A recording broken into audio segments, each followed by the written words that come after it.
dari berbagai lintas disiplin. Terutama kita saling sharing dulu.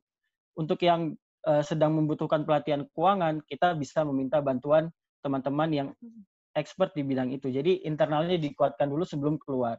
Kemudian kita buat namanya desa atau kampung pengabdian. Desa ini karena kabupaten, kemudian kampung itu biasa disebut di dalam kota madya.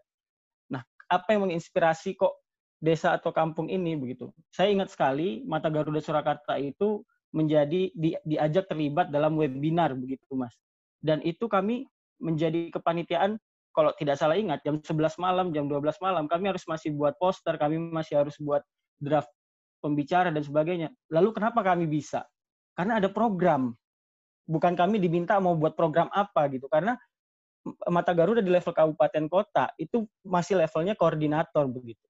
Jadi memang harus ada di puncak sebenarnya apa nih target yang mau dikejar. Kemudian dijabarkan di daerah. Daerah sesuai enggak? Oh enggak, kita ubah gitu. Itu kenapa yang diusung adalah desa atau kampung pengabdian kepada masyarakat. Karena itu yang bisa merangkul masalah apa yang dilakukan dalam pengabdian, tentu spesifik lokasi begitu. Tapi tidak ke semuanya, itu harus terkonsentrasi satu dulu begitu. Nah, kemudian yang di akhir adalah kelas virtual. Ini saya pribadi membuktikan begitu, Mas. Kadang kita berpikir ilmu kita kan sedikit gitu ya.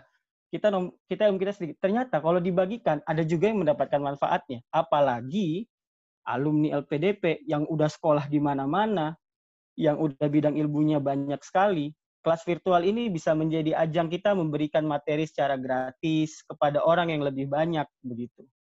Jadi poin saya adalah tujuan utamanya itu program pengabdian kepada masyarakat, kemudian kita bagikan kepada stakeholder, dengan itu targetnya jelas dan capaian waktunya kita buat timeline-nya. Kenapa? Karena alumni itu ada yang bekerja dan juga dia Senin sampai Jumat dia tidak bisa kemana-mana karena dia bekerja.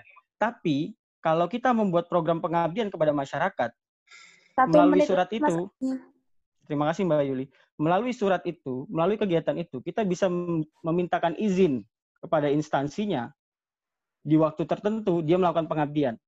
Apakah itu bisa dilakukan? Bisa. Saya masih ingat Mbak Reni saat menjadi Ketua Mata Garuda, saya menjadi pembicara Massive Action di Solo. Sementara saya bekerja di Jogja. Dan saat itu saya tidak berangkat ke kantor. Kenapa? Karena saya telah memegang izin tidak hadir di kantor. Itu kenapa? Karena pengabdian kepada masyarakatnya ada izin. Begitu Mas. Jadi program dulu, kemudian pengabdian kepada masyarakat. Nah, kita kemudian membagikan itu ke daerah. Terus dibuat spesifik lokasi. Terima kasih Mas Herbi, terima kasih Mbak Yuli. Baik, terima kasih atas jawabannya dari Mas Abi. Sesi tanya jawab panelis 1 telah selesai. Selanjutnya, sesi tanya jawab panelis 2. Pertanyaan akan disampaikan langsung oleh Mbak Reni, selaku Ketua Mata Garuda Jawa Tengah periode pertama. Urutan menjawab akan dimulai dari kandidat nomor urut 3, 1, dan 2. Kepada panelis 1, Mbak Reni, kepada panelis 2, Mbak Reni, saya persilahkan untuk memberikan pertanyaan. Monggo, Mbak Reni. Terima kasih, Mbak Yuli. Assalamualaikum warahmatullahi wabarakatuh. Terima kasih antusiasme dari teman-teman semua yang ada di sini, khususnya juga calon Ketua Mata Garuda, Mas Abi, Mbak Ana, dan Mas Angga. Nah, pertanyaan saya, bagaimana pendekatan yang dilakukan untuk, kalau saya lihat kan ada masing-masing calon itu punya di misinya ada kerjasama dengan pihak pemerintah dan swasta. Nah, bagaimana pendekatan yang dilakukan untuk mensinergikan kerjasama tersebut, mengingat domisili para alumni itu berada di dalam Jateng maupun di luar Jateng, di Jateng pun dengan berbagai potensi maupun background pendidikan dan profesi, sehingga tentu sangat beragam ya. Nah, adakah target tertentu yang diharapkan sehingga dapat mengoptimalisasikan potensi dari alumni tersebut? Terima kasih. Baik, terima kasih atas pertanyaannya Mbak Reni. Saya akan mempersilahkan kandidat nomor 3, Mas Angga Fauzan, untuk menjawab. Monggo, Mas Angga. Iya, terima kasih Mbak. Sebelumnya terima kasih atas pertanyaan Mbak Reni, sangat menarik sekali. Kalau dari saya, secara umum ada 2 hal. Yang pertama, kita menggunakan sumber daya yang kita sudah punya atau jejaring yang kita sudah punya. Yang kedua adalah kita memetakan siapa kira-kira strategic partner yang akan kita kerjakan. Yang pertama, kalau yang sudah kita punya jelas, kita punya LPDP, ada Kementerian Keuangan, tadi dengan Ditjen Pajak juga yang ada di Jawa Tengah, maupun juga kita bisa lewat Provinsi Jateng gitu ya, pemerintah Provinsi Jateng. Nah, kita bisa mulai lagi tuh dari situ. Ngobrol, diskusi, kira-kira kita punyanya apa yang kita bisa bantu, dan sebagainya. Selalu mulai dari situ. Oleh karena itu, pemetaan dari awal jadi penting. Pembuatan database jadi penting. Kita bisa cerita, ini nih, alumni atau awardee LPDP dari Jawa Tengah. Potensinya ini, kebutuhannya ini, mereka sedang di sini, yang mereka pelajarin ini, keahlian mereka ini, dan sebagainya. Sehingga dengan profiling tadi, kita bisa mengajukan kerjasama lewat situ. Mungkin nanti ketika ada jasa konsultasi, atau proyek tertentu yang bisa kita kolaborasikan, dan sebagainya. Atau hal-hal lain. Nah, kita bisa mulai dari situ. Itu yang pertama. Yang kedua adalah pemetaan, Mbak. Pemetaan di sini kita bisa lihat kebutuhan teman-teman tuh apa sih? Makanya tadi balik lagi ke database. Kebutuhan mereka apa? Oh, mungkin ada banyak alumni yang kebutuhan soal pekerjaan setelah mereka selesai kuliah. Entah kuliah dari luar negeri atau kuliah dari Indonesia. Ada yang mereka mungkin butuh kerja di Jateng, atau mungkin mereka ya udah yang penting bekerja. Nah, dengan kayak gitu kita bisa metain, oh kira-kira kita butuh partnership dengan entah headhunter, entah mungkin juga company-company dan sebagainya. Nah, kita bisa mulai dari situ. Kita bisa mulai dari HR-nya, kita bisa mulai dari mungkin badan-badan tertentu yang jadi headhunter seperti Glint mungkin, atau badan-badan lainnya kayak gitu kan. Yang ketiga, kita bisa lihat lagi nih, ruang-ruang apa yang bakal jadi program kerja kita. Misalkan tadi, ruang program kerja kita adalah bagaimana kita coba nih nyediain pulsa 100.000 paketan gitu ya buat 100 pelajar gitu. Nah, kita bisa kerjasama sama provider tertentu mungkin. Kita mau bikin program ini loh, mau nggak kita bikin kerjasama dan sebagainya. Atau nggak kita mungkin punya program lain. Oh, kita punya program mentoring ini. Kita punya program mentorship ke luar negeri. Nah, contoh IDP nih, IDP di Indonesia, itu mau loh ngasih fasilitasi, screening CV, bahkan bantu pendaftaran gratis ke kampus-kampus di UK, kampus-kampus di US, kampus-kampus di Australia, dan sebagainya. Nah, kita bisa ajak kerjasama juga nih. Jadi kita pertemukan dengan kebutuhannya dan sebagainya. Kayak gitu. Jadi, kalau saya rangkum, yang pertama adalah kita petakan dulu, kita mampunya apa. Kedua, kita lihat dulu siapa yang memang sudah kenal dengan kita, sudah berjejaring dengan kita perkuat lagi, kita bangun interaksinya lagi, kita bangun komunikasinya, dan kita jaga. Yang ketiga adalah kebutuhan ke depan. Entah dari soal karir, atau soal karya-karya kita, atau soal kebutuhan-kebutuhan lain yang bisa menjawab kebutuhan teman-teman MD Jateng. Karena kan tujuan partnership itu apa sih? 1 menit lagi, Mas Angga. Tujuannya kan untuk menjawab visi besar kita kan. Visi besarnya apa? Visi besar untuk bisa guyup, untuk bisa berkarya, dan sebagainya. Jangankan kita mau bilang teman-teman untuk guyup dan berkarya, kalau misalkan banyak, misalkan ya, ada alumni MD Jateng yang nyari kerja aja susah gitu kan. Nah, di situ kita bisa bantuin gitu. Jadi, instead of kita tiba-tiba ngajak mereka, ayo dong kita ngumpul-ngumpul dan sebagainya. Enggak. Kita coba dulu cari tahu apa sih yang MG Jateng bisa bantu buat mereka. Kayak gitu. Oleh karena itu, aku pengen nih MG Jateng juga bisa jadi rumah buat semuanya. Rumah di sini nggak cuma minta mereka masuk habis itu bantuin kita, enggak. Tapi juga bagaimana kita bisa bantuin mereka. Kayak gitu Mbak, kurang lebih. Terima kasih. Ya, terima kasih Mas Angga. Terima kasih Mas Angga atas jawabannya. Selanjutnya saya akan mempersilahkan kandidat nomor urut 1, Mas Abi Pratiwa Siregar, untuk menjawab. Monggo, Mas Abi. Baik, terima kasih Mbak Yuli. Terima kasih Mbak Reni atas pertanyaannya. Alhamdulillah ini ketemu di sini Mbak. Dulu baru lewat WhatsApp. Jadi memang alumni itu kan beragam ya Mbak. Karena tidak semua orang kuliah S2 kemudian ingin bekerja. Karena ada juga yang aktualisasi diri, kemudian dia memutuskan untuk mengabdi gitu dalam berbagai hal. Nah, ini yang akan dilakukan. Yang pertama, kenapa kok ada namanya kumpul sedulur? Karena ya benar, dikumpulkan dulu ada apa gitu yang kita punya. Tapi balik lagi, kalau tadi di poin keempat saya adalah sinergitas dengan pemerintah maupun swasta, itu bukan saya datang ke pemerintah ataupun swasta, tapi melakukan program dulu. Ketika program itu sudah ada hasilnya, baru ditawarkan ke berbagai pihak. Emang pernah melakukan ini? Pernah, Mbak. Saya ketika baru lulus kuliah, alhamdulillah diajak oleh dosen senior, saat itu saya baru lulus, untuk men-scale up usaha tani. gitu. Jadi kita tahu pertanian kita itu kan kecil gitu, gurem. Kemudian ini di Kabupaten Bantul, kami melakukan pemetaan apa yang bisa kita lakukan di daerah ini. Akhirnya kami melakukan konsolidasi lahan. Jadi kalau Mas dan Mbak searching ada beritanya, karena itu dilakukan pemetaan, lakukan konsolidasi lahan, kemudian tercipta efisiensi. Biaya yang ditanggung petani itu menurun, tapi hasilnya naik 1, sekian ton gitu. Jadi dari 5, jadi 6. Nah, setelah terjadi ini, kemudian Kementerian Pertanian hadir. Bapak dan Ibu petani butuh apa untuk men-scale up ini? Hadirlah traktor yang diterima oleh ketua kelompok tani atau gabungan kelompok tani. Nah, seperti itu bisa diduplikasi begitu, Mbak. Jadi, apa yang sudah kamu lakukan begitu? Apa yang Mata Garuda Jawa Tengah ini lakukan? Ini, Pak, kami melakukan pengabdian kepada masyarakat di daerah Bapak. Kami turut berkontribusi karena kami juga adalah warga di sini. Apa yang kemudian bisa kita kerjasamakan, Pak? Ini potretnya. Jadi mereka menerima potret dari hasilnya begitu. Nah, balik lagi, alumni itu kan banyak. Benar sekali, Mbak. Alumni Jawa Tengah ini banyak. Dan sekarang ada yang sedang di luar negeri juga yang menonton ini kan begitu. Nah, oleh karena itu ada kelas virtual. Itu untuk memfasilitasi alumni-alumni yang memang belum bisa bertemu secara fisik untuk bisa mengedukasi orang atau memberikan pelatihan. Balik lagi ke internal dulu. Tadi seperti pelatihan keuangan. Karena ternyata di musim COVID ini banyak juga yang ambiar gitu.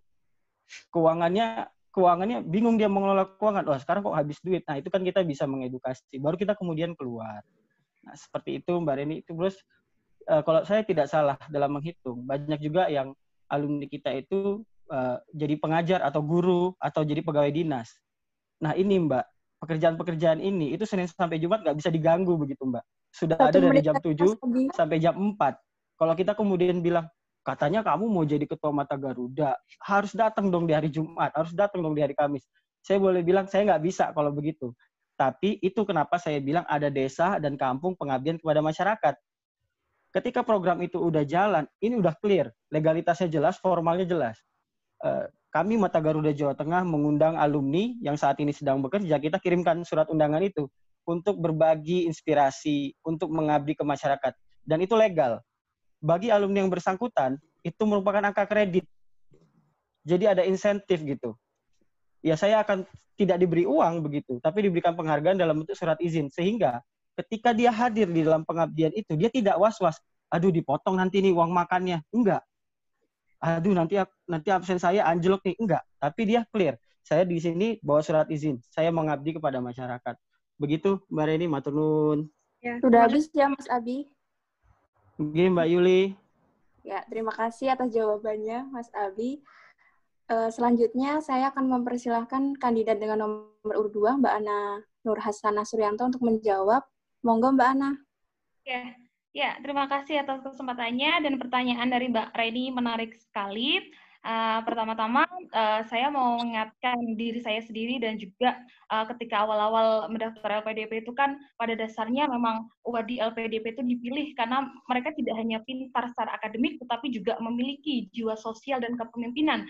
Jadi inilah Mata Garuda Jawa Tengah. Mata Garuda itu kan mewadahi alumni dan saya kira rata-rata teman-teman itu ingin berkontribusi melakukan sesuatu baik buat dirinya, komunitas, maupun saya kira ketika kita rangkul lagi, kita komunikasi dan koordinasi yang lebih efektif, saya kira teman-teman alumni pun akan tergerak. Jadi ya saya kira poin bagus terkait pemetaan, tetapi juga saya kira teman-teman alumni itu rata-rata sudah dewasa, rata-rata juga sudah bekerja, sudah pernah disekolahkan sama LPDP, jadi saya kira akan memiliki inisiatif yang luar biasa ketika kita rangkul, ketika kita komunikasi, diskusi saja, nggak usah muluk-muluk ya, kita bisa saja baik di grup-grup WAG Mata Garuda daerah, maupun nanti tentu juga diperkuat dengan tim pengurus MGJ 3, kita buka diskusi santai aja gitu.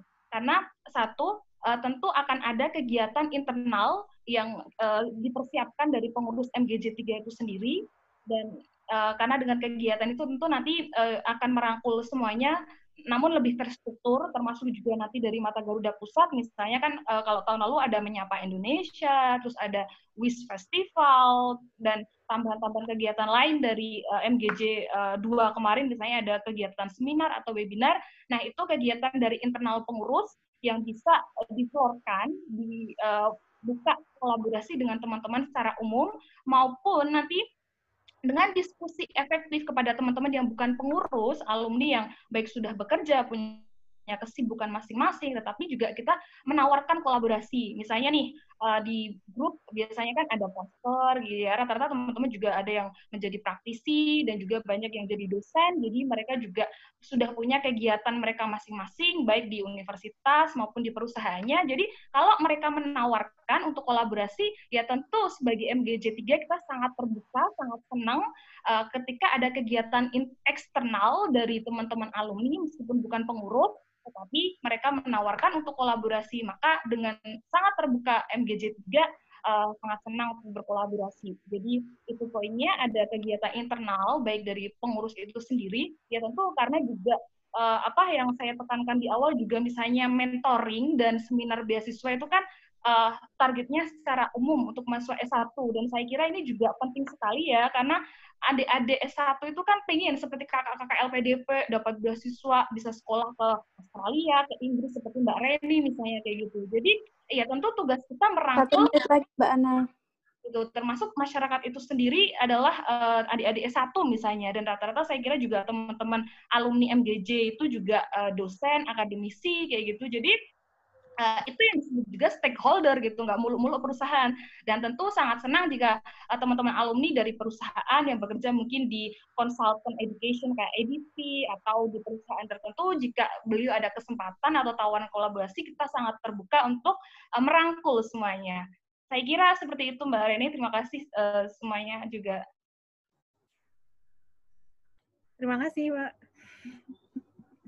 Baik, terima kasih atas jawabannya Mbak Ana. Selanjutnya, sesi tanya-jawab panelis yang ketiga. Pertanyaan akan disampaikan oleh Mas Pundra Rengga Andita, selaku Ketua Mata Garuda Jawa Tengah periode kedua. Urutan menjawab akan dimulai dari kandidat nomor urut 1, 2, dan 3. Kepada panelis ketiga, Mas Pundra, monggo saya persilahkan. Oke, terima kasih Mbak Yuli. Bismillahirrahmanirrahim. Assalamualaikum warahmatullahi wabarakatuh. Terima kasih juga ini saya ucapin buat Pak Ketua MG Pusat, Mas Erwin Setiawan yang sudah hadir. Juga ada Mbak Raini, ini senior saya di Mata Garuda Jawa Tengah, yang dulu juga berperan aktif dalam pendirian Mata Garuda Jawa Tengah. Gitu.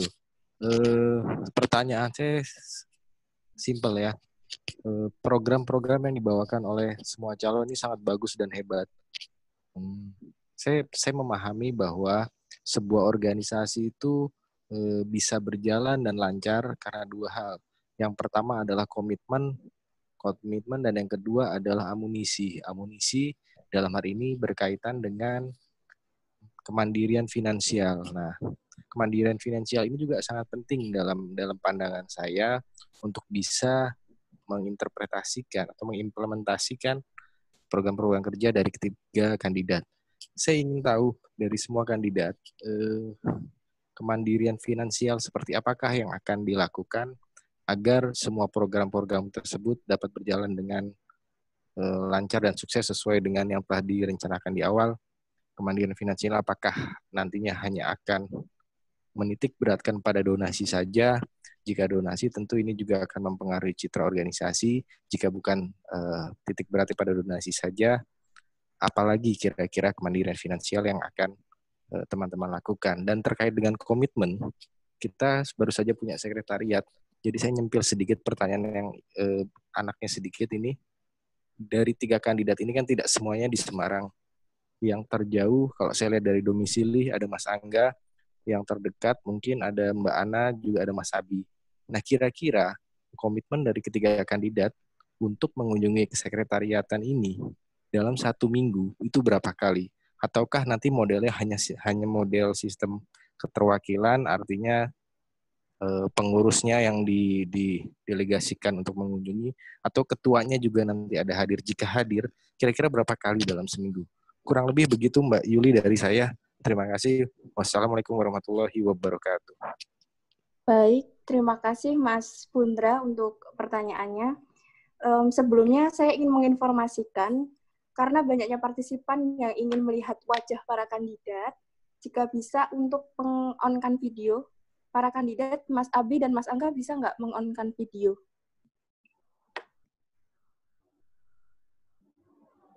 Nggak jamin sinyal ya, Mbak. Kalau mendadak mati, saya mohon maaf. Dicoba aja dulu, Mas. Sebentar saja tinggal ini kok.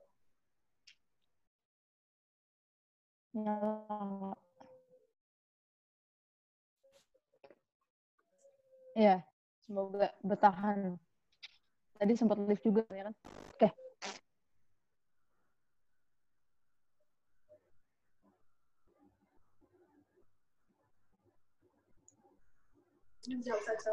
Baik, saya akan mempersilahkan kandidat nomor 1, Saya Mas sekarang Abi. tidak bisa mendengar suaranya.